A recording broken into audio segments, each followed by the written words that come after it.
What's up, everybody? I'm Taylor, and this is my personal recovery journey.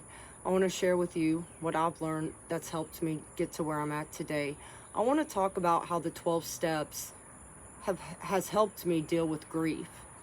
I believe that grief is anything that a person has lost, any connection that has been lost and cut off. And so death, losing a house, losing custody of a kid, a relationship ended, anything we lose that impacts us on an emotional level can cause grief.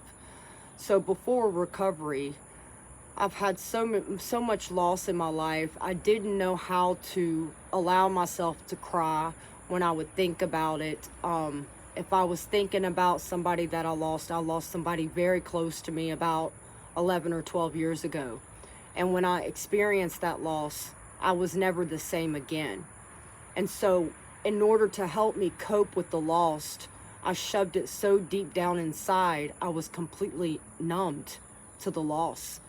And by coming to recovery, and it's not necessarily the 12 steps in itself that got me to a place where I could properly grieve. It's the foundation that I built because I worked the 12 steps.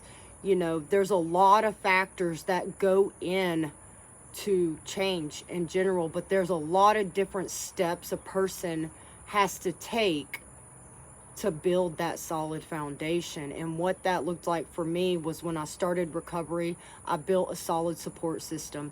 I talked about the loss I experienced, although I did not want to talk about it. Every time I would talk about it, I would choke up.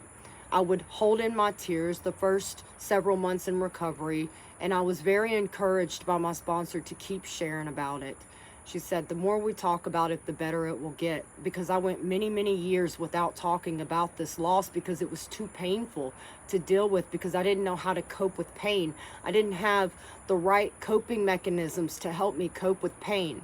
So through working the 12 steps, building a solid support system, and learning to forgive myself and learning how to show up for myself on an emotional and spiritual level, I finally got to a place in my recovery where I allowed myself to grieve.